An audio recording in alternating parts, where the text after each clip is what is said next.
ये टॉपिक बच्चों JEE NEET के लिए बहुत ही इंपॉर्टेंट है। 11th में छोटा सा एक लाइन दी गई है एनसीईआरटी में, तो हमें इसे लेके चलना है। शील्डिंग इफेक्ट होता है क्या है, ठीक है। तो शील्डिंग इफेक्ट होता है जनरल, अब ये समझिए, जो न्यूक्लियस है बाहर वाले इलेक्ट्रॉन से 1 2 3 4 5 6 7 8 अंदर 2 और बाहर वाले में 1 2।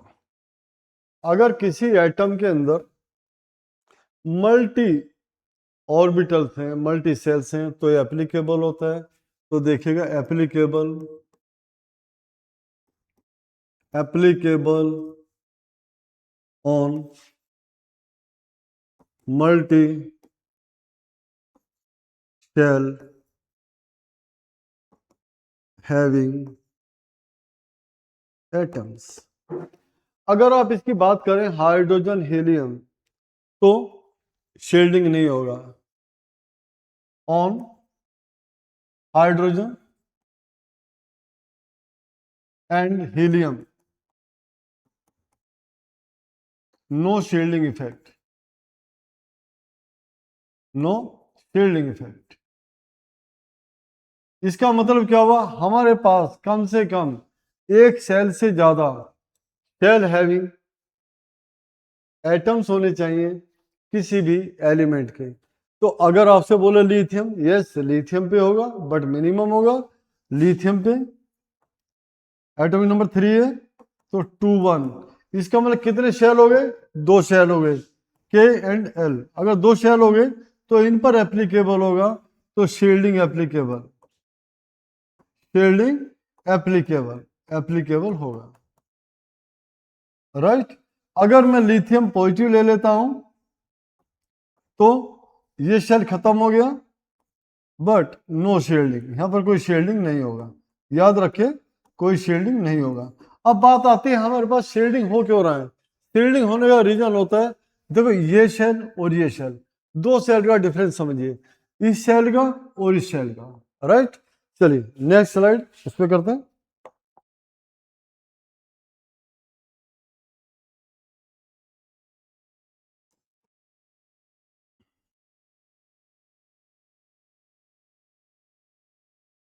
आपने के एल एम, तो शील्डिंग इफेक्ट के लिए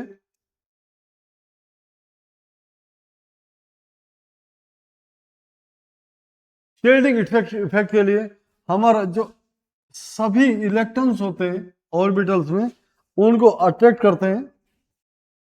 देखिए अगर बाहर इस पे अट्रैक्टिव हो न्यूक्लियस, इसको भी nucleus attractive due to nuclear attractive forces.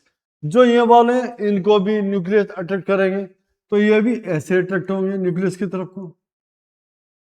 तो सारे अट्रैक्ट हो रहे हैं, बट जब डिस्टेंस बढ़ेगी, देखो ये बाहर वाले के एम शेल में, जब डिस्टेंस बढ़ेगी इन पर फोर्स ऑफ प्रोटेक्शन बहुत कम होगा। अगर इन पर फोर्स ऑफ प्रोटेक्शन कम होगा, इसका मतलब ये जो होंगे पुअरली अट्रैक्टेड, ये वाले होंगे पुअरली अट्रैक्टेड। अच्छा पुअरली अट्रैक्टेड क्यों होंगे, क्योंकि न्यूक्लियस से बहुत दूर है। अच्छा एक फोर्स और काम करेगी इन पे, आप ध्यान रखें। एक फोर्स ध्यान रखें कौन सी, अगर अट्रैक्टिव फोर्सेज हैं तो एक तो attractive forces, attractive forces towards nucleus,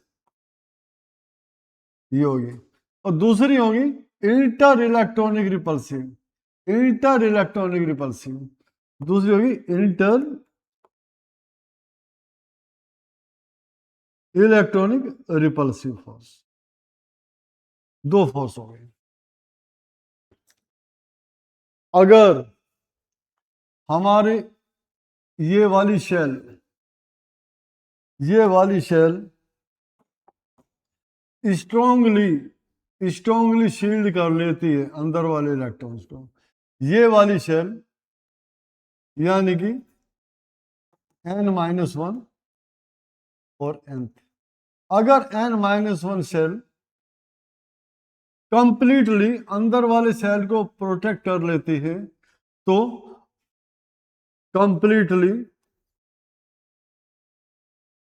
completely protected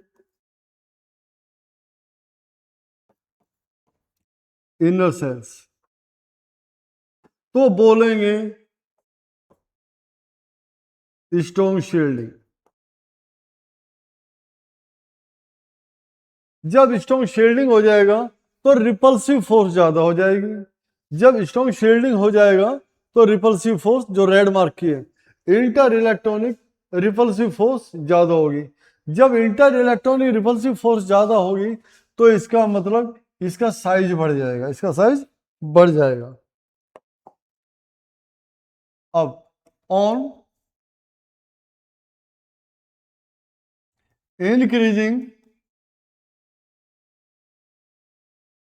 shielding effect, on increased shielding effect, the outermost valence shell electrons are poorly protected, poorly protected।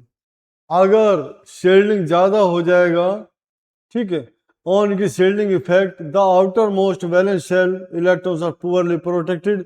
अगर पुअरली प्रोटेक्टेड क्या होंगी, तो एक तो इसकी आयोनाइजेशन एंथैल्पी डिक्रीज होगी, आयोनाइजेशन एंथैल्पी डिक्रीज होगी, ये इफेक्ट पड़ेगा। दूसरा इफेक्ट क्या पड़ेगा, साइज ऑफ एटम इंक्रीज हो जाएगा, इंक्रीज हो जाएगा, राइट, ये ध्यान रखिएगा, साइज ऑफ एटम इंक्रीज हो जाएगा। तो दो चीजों पे स्क्रीन इफेक्ट पड़ेगा। अब दूसरी चीज आती है, अगर इनर्ट पेयर को इफेक्ट करते हैं, रिमेजर करते हैं, यानी shielding effect in groups, group से क्या होता है, downwards in groups shielding effect generally increases, generally increases। तो डाउनवर्ड जनरल इंक्रीज होता है, तो due to shielding effect lead and SN show +2 oxidation state, so SnCl2 and PbCl2 is possible। Similarly thallium shows +1 oxidation state। All these are cause of the increasing shielding effect। तो बच्चों समझ आया आपको, जो shielding effect ऊपर से नीचे की ओर हम गए ग्रुप में, जो साइज बढ़ा वो शील्डिंग की वजह से हुआ, ठीक है। तो जितने नंबर ऑफ ऑर्बिट्स बढ़ते हैं, जितने नंबर ऑफ सेल्स बढ़ते चले जाते हैं, पेनिट्रेट सेल्स का अट्रैक्टिव फोर्स ज़्यादा हो जाती है, क्योंकि न्यूक्लियर चार्ज बढ़ता है और बाहर की डिस्टेंट हो जाती है, और इंटर इलेक्ट्रॉनिक आपकी रिपल्सिव फोर्स होती है, तो उसके अकॉर्डिंग बाहर के इलेक्ट्रॉन निकालना भी आसान हो जाता है, उन्हें प्रोटेक्ट करने में मुश्किल हो जाता है। वो सारा इनर्ट पेयर इफेक्ट का ही कोज होता है। चलिए, इनर्ट पेयर इफेक्ट आपका यहाँ पे कंप्लीट हो जाता है। अब यहाँ पर ये पार्ट कंप्लीट हो जाता है कि भाई इनर्ट पेयर हुआ कैसे। अब आप इसको मेजर कैसे करते हैं, ठीक है। मेजरमेंट करने का अभी मैं तरीका बता रहा हूँ आपको। इसके लिए how you will measure the inert pair effect.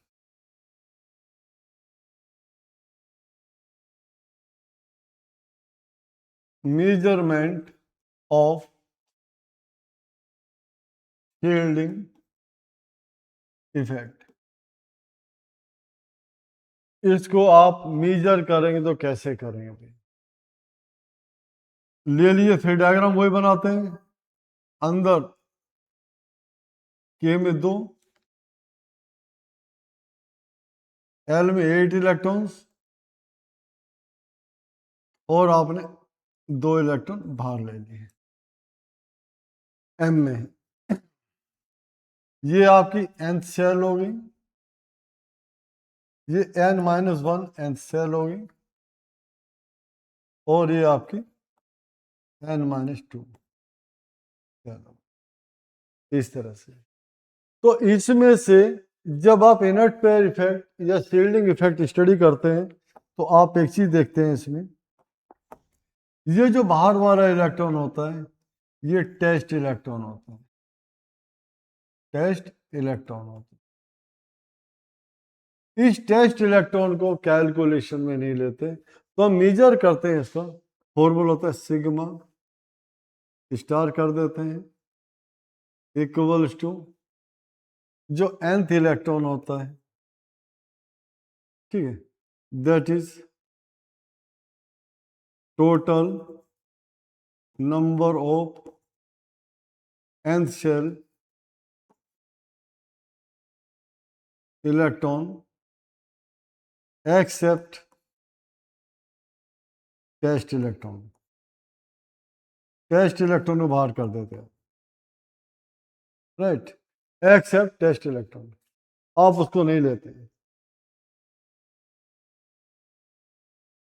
इसके बाद आप करते हैं और इनटू 0.35, इसको सिस्टमेटिक लीजिएगा। मैं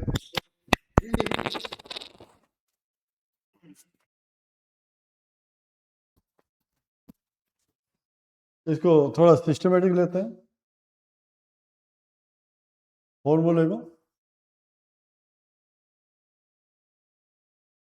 0.35 into nth shell electrons except test electron, हो गया। Then plus 0.85 n-1 total electron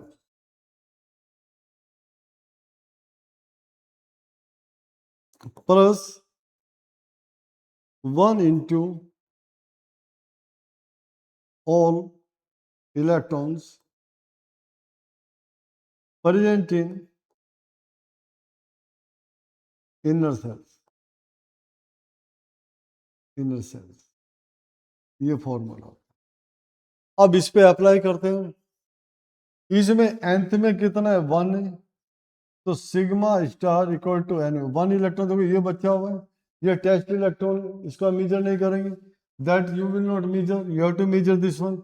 अगर आप इसको मेजर करेंगे बच्चों, तो इसको मेजर करने के लिए करना क्या पड़ेगा कि आपको देखना कि ये एक है, तो 0.35 इंटू 1 प्लस, अब इसमें कितने 8 इलेक्ट्रॉन्स, ठीक है, अंदर वाले में 8 इलेक्ट्रॉन्स में, तो आप 0.85 इंटू 8 लेंगे, देन प्लस अंदर वाले में कितने 2 हैं, तो देन 2 इंटू 1। अब आप जोड़ दीजिएगा, sigma star equal to 0.35 plus 0.85 को मल्टीप्लाई करिए आप, 0.85 को मल्टीप्लाई कर दें बेटा, 0.85 मल्टीप्लाइड बाय 8, तो 6.8